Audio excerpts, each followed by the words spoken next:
saya dilibatkan oleh pemerintahan Somalia. Saya melakukan Zoom meeting dengan para menteri di Somalia dan juga dari kepresidenan Somalia. Zoom meeting berkali-kali. Mereka ingin tanya bagaimana sih cara Indonesia itu mengatasi kelompok-kelompok teror dan ekstrim ini. Sementara kami, ini menurut Menteri Agama Somalia. Sementara kami satu negara ini Pak, pahamnya sama Pak. Penganut paham Wahabi Salafi. Satu negara. Wallahi, ini saya cerita yang benar. Kalau saya dianggap ngecap. Negara saya sama-sama Pak mengharamkan ucapan Natal. Tidak boleh. Negara saya sama-sama mengharamkan musik. Ini di negara saya. Pahamnya sama. Saya mewakili pemerintahan hanya memegang separuh Somalia. Pemberontaknya yang bernama Al-Shabaab juga punya keyakinan yang sama, memegang separuh lagi wilayah negara saya. Apa? Di mana? Kok mereka itu nggak pernah berhenti bertikai? Padahal fahamnya sama, manhajnya sama, ijtihadnya sama, alirannya sama, kitab-kitab tafsirnya sama. Irisannya di mana? Mereka saling mengkafirkan satu sama lain. Ini loh efek dari yang namanya paham al-wala wal bara. Siapa pencetusnya? Ibnu Taimiyah. Bantah saya. Kalau yang mau bantah, baca dulu kitab-kitabnya Ibnu Taimiyah. Mengapa Ibnu Taimiyah menulis ini? Mengapa? Ini yang di Zoom, tolong perhatikan. Ibnu Taimiyah hidup pada masa keruntuhan Bani Abbasiyah dari serbuan bangsa Mongol tahun 1258. Dan ketika itu Ibnu Taimiyah hidup pada masa periode peperangan orang Eropa dengan orang Arab Islam untuk memperebutkan Yerusalem. Ini kuncinya. Makanya kalau kita baca semua kitab-kitab Ibnu Taimiyah itu betul-betul selalu menggugah keterpurukan politik Islam pada masanya. Makanya kalau di TV saya sering bilang gini adik-adik, kita ini semua bukan penganut agama sebenarnya. Kita ini adalah penganut tafsir-tafsir agama. Maka kita kemudian semua berbeda-beda. Sesama agama Islam pun tafsirnya berbeda-beda. Makanya kita ini adalah penganut tafsir-tafsir agama. Kalau kalian tanya saya, Islam ini agamanya apa? Islam. Ada pertanyaan lanjutan, NU apa Muhammadiyah? Sunni apa Syiah? Belum bicara manhaj, belum bicara ijtihad, belum bicara mazhab. Syafi'ikah, Malikikah, Hanafikah, Hambalikah? Ini tafsir-tafsir semua.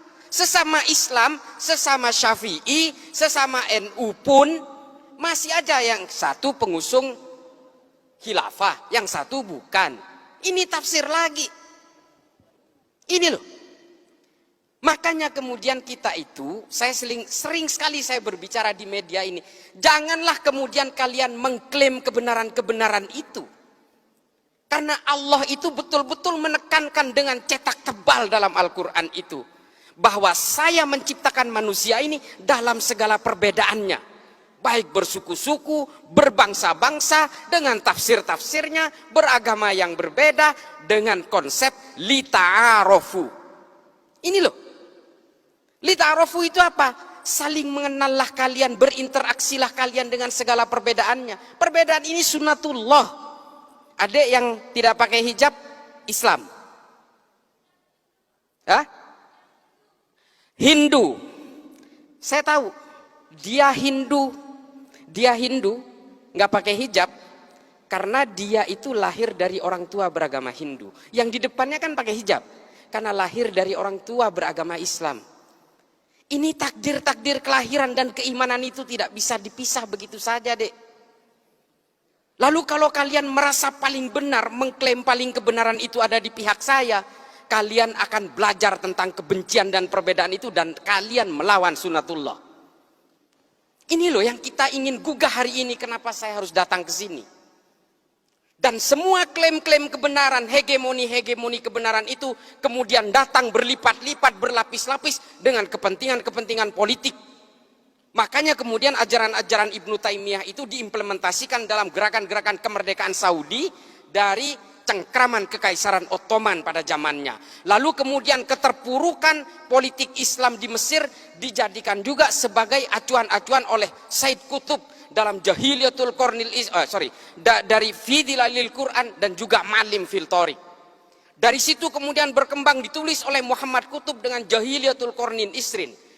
Ditulis ulang oleh Al-Qaradawi, Ayman Al-Zawahiri, diimplementasikan oleh Osama bin Laden, oleh Abu Bakar Naji dalam Idarat At-Tawahus, kemudian semua bergulung-gulung dengan kebencian-kebencian dan brutalitas. Itulah yang menciptakan teror itu. Lalu ada pertanyaan, Pak, Wahabi Salafi itu kan tidak mengajari kita tentang kekerasan. Iya dek, memang iya. Memang iya, di situ tidak mengajarkan kekerasan, tapi lihat produk akhirnya. Yang ditahan oleh Densus hari ini sama usul fikihnya dengan orang-orang yang diyakini dari Wahabi Salafi itu. Kalau kalian mengharamkan musik, teroris yang dipenjara hari ini juga mengharamkan musik.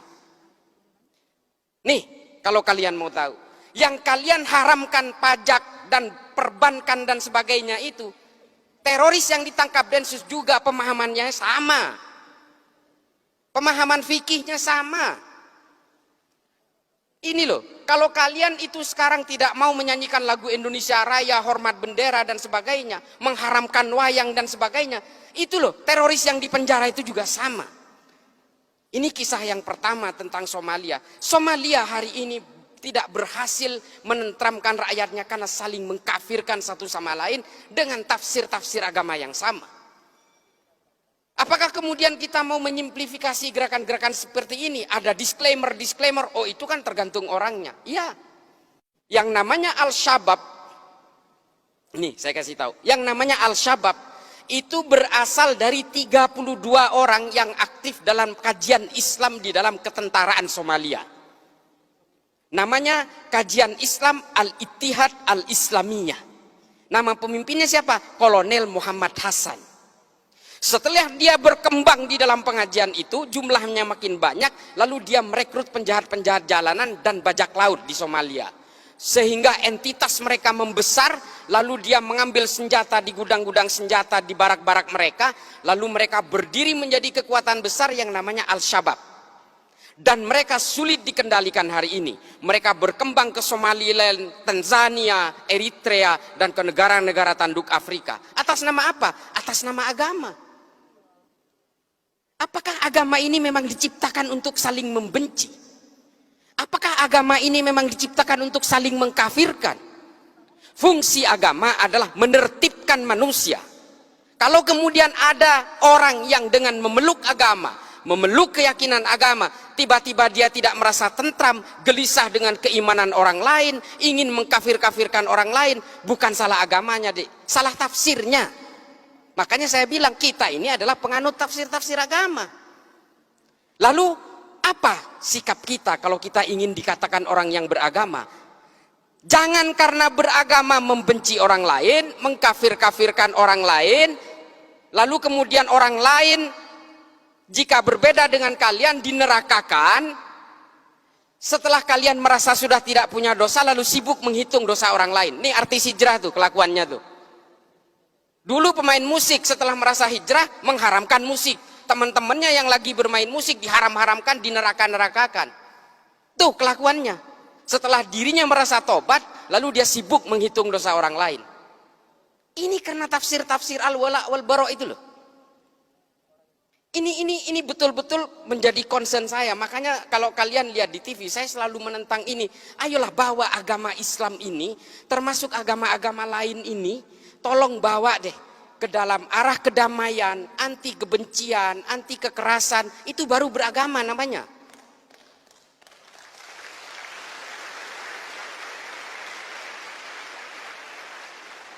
Memang terrorism has no religion. Terorisme tidak ada agamanya. Semua agama punya potensi untuk melahirkan terorisme dan kekerasan. Semua agama, bukan hanya Islam, Dek. Cuma kenapa saya concern kepada agama Islam? Satu, Islam itu adalah agama yang paling banyak dipeluk oleh manusia Indonesia hari ini, dan saya sendiri Islam. Di India terorisnya orang Hindu deh, Bharatiya Janata garis keras.